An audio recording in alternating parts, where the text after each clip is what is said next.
¿Qué tal? Hola, sean todos bienvenidos. Yo soy el profesor Gilberto Pérez Argüelles y recuerden que aquí en este canal todos aprendemos en menos de 15 minutos. Sean todos bienvenidos. Antes de iniciar, queremos invitarlos a que se suscriban a este canal. Es de verdad bien importante para nosotros. Si nos quieren dar gracias de alguna manera, la suscripción de verdad es más que suficiente. Además, por supuesto, decirle que está abierta y a su disposición el área de comentarios. Si usted tiene algún comentario o duda sobre este video o sobre nuestro canal, desde luego que estamos muy al pendiente.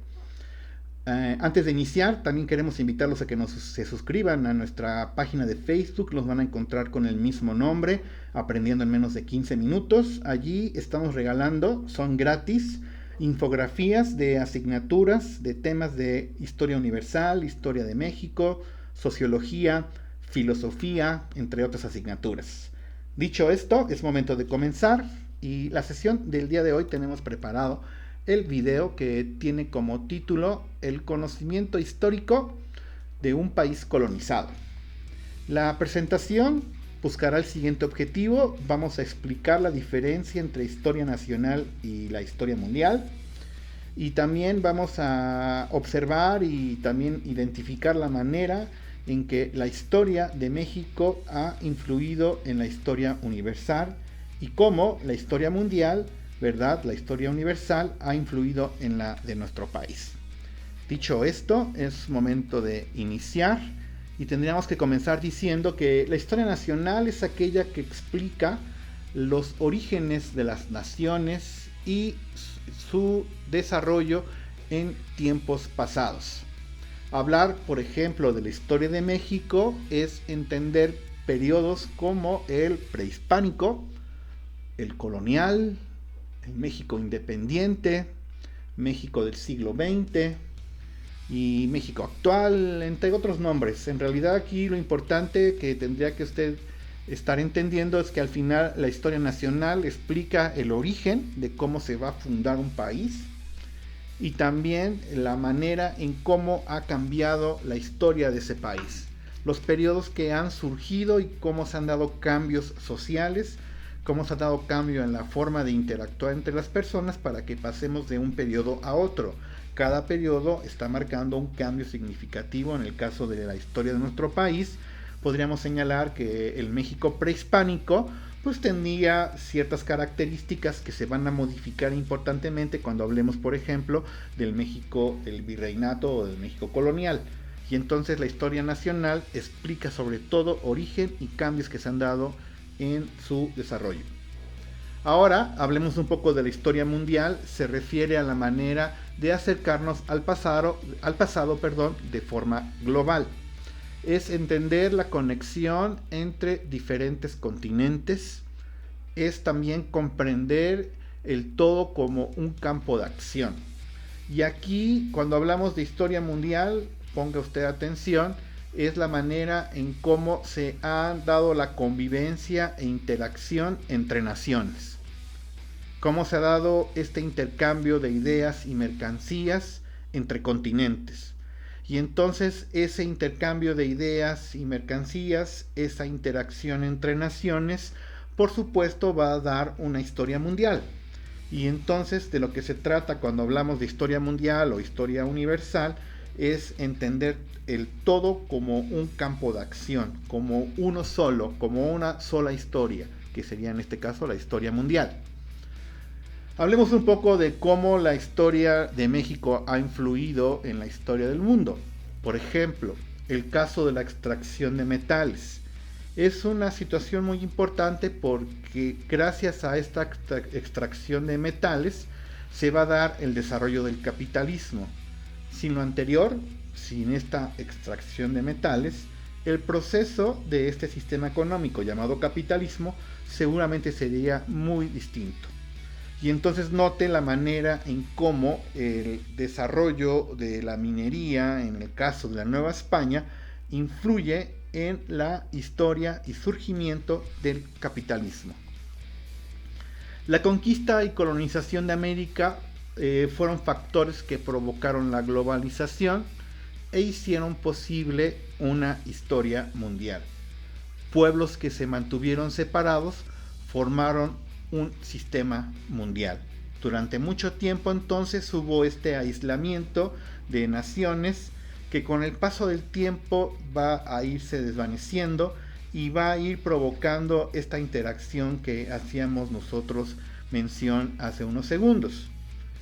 La conquista y la colonización de América entonces son trascendentales porque van a dar vida, y esto lo dicen no nada más en este canal, sino más bien muchos autores, que en este caso la colonización de América pues prácticamente va a ser el inicio de la globalización. Antes de la llegada de los españoles en Mesoamérica existía diversidad de culturas que tuvieron que cambiar su forma de ser. Y entonces esto va a ser una situación que va a imponer valores europeos, y entonces la conquista va a traer diferentes maneras de interactuar entre personas, porque ahora tendremos leyes escritas que no existían en Mesoamérica.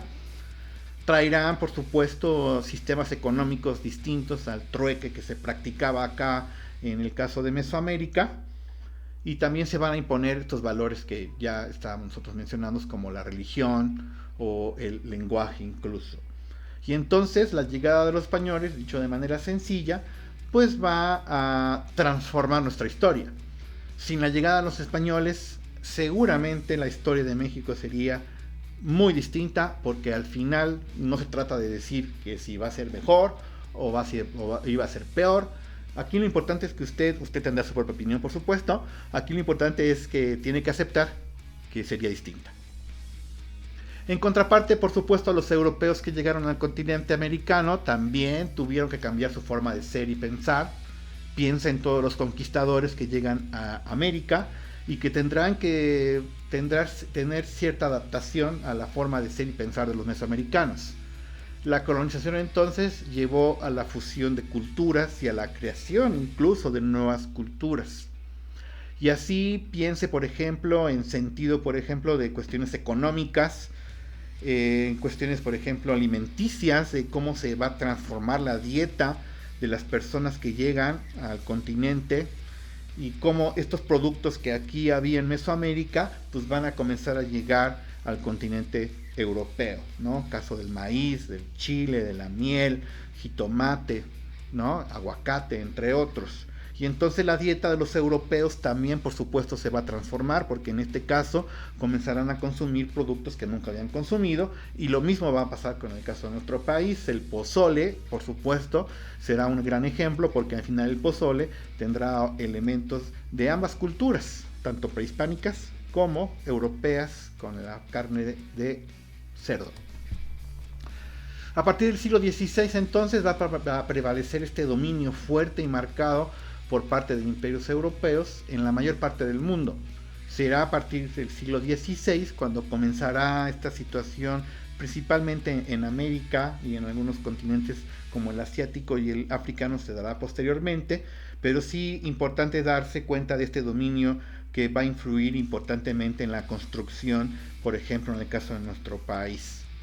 Lo anterior duró hasta el siglo XIX, ¿no? Del siglo XVI al XIX, dominio europeo en el caso de América, y será entonces a partir del siglo XIX cuando van a aparecer otros imperios, como el caso de Estados Unidos. Le decimos bye bye a los españoles, pero prácticamente le decimos hola o hello a nuestros vecinos Estados Unidos. Y así entonces Estados Unidos ocupará el lugar que ocupaba otro imperio, el imperio español. Pasamos de un imperio a otro imperio, y aquí le estoy mostrando, ¿no? En esta imagen usted puede observar la manera en cómo Estados Unidos va a tener una, digamos, intervención directa en algunos casos y en algunos otros indirecta, y por supuesto la manera en cómo la historia de Estados Unidos se va a ir transformando con toda esta cuestión de dominio que se va a dar en este caso en el continente americano, y también cómo se va a transformar la forma de ser, la forma de pensar, como estamos proyectando en la imagen, de las personas que habitamos acá en el continente americano, sobre todo a partir de México hasta la Patagonia.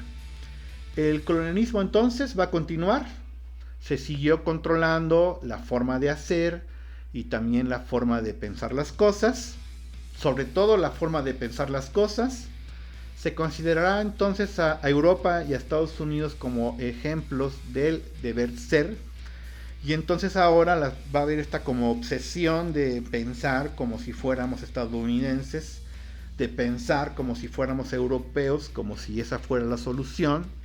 Porque al final, por supuesto, es muy complicado que nosotros podamos ser como ellos, porque al final su forma de ser es distinta a la nuestra. En contraparte, lo que no es occidental se va a pensar como algo atrasado. Aquellas personas, aquellos grupos sociales que no estén pensando como europeos, que no estén pensando como estadounidenses, se les va a considerar prácticamente como parte de la barbarie. Y así entonces tenemos un dominio tal vez no físico, pero sí mental. Vamos cerrando este video. Si usted llegó hasta esta parte del video, va a tener la posibilidad de darse cuenta de manera ya, digamos, específica y, digamos, ya de manera general, mejor dicho, de manera, digamos, global, lo que intentamos explicar en el video. El video se explica en esta frase. La historia de Occidente es la historia de México, pero también es la historia de esclavos africanos, de pueblos indígenas, entre otros. La historia de nuestro país modificó la historia de todo el mundo.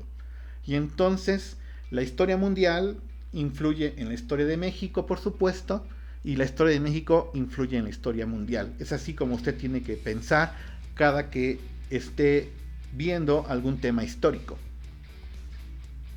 Terminamos con lo último que sería esta diapositiva.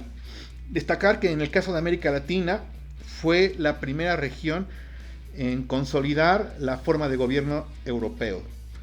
O en este caso tenemos aquí que fue incluso antes que ellos mismos.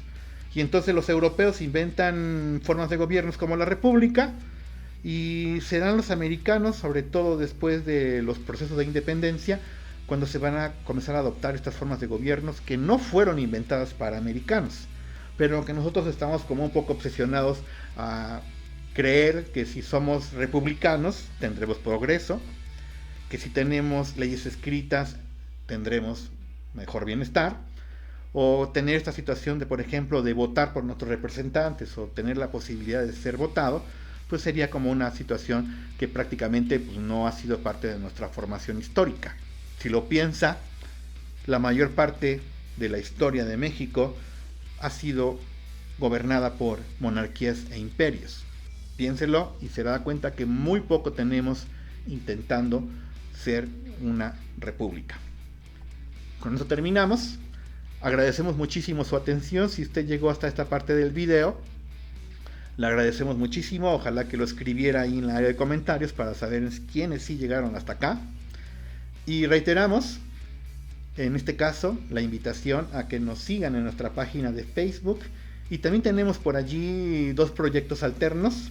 Estamos en TikTok como Pildoritas de Sabiduría. Y también estamos en Spotify. Nos va a poder encontrar ahí con Historia de México en corto. Son clips pequeñitos. Son, digamos, de menos de 10 minutos. Pues que explican los grandes eventos de nuestra historia. Con eso terminamos. Agradecemos muchísimo su atención.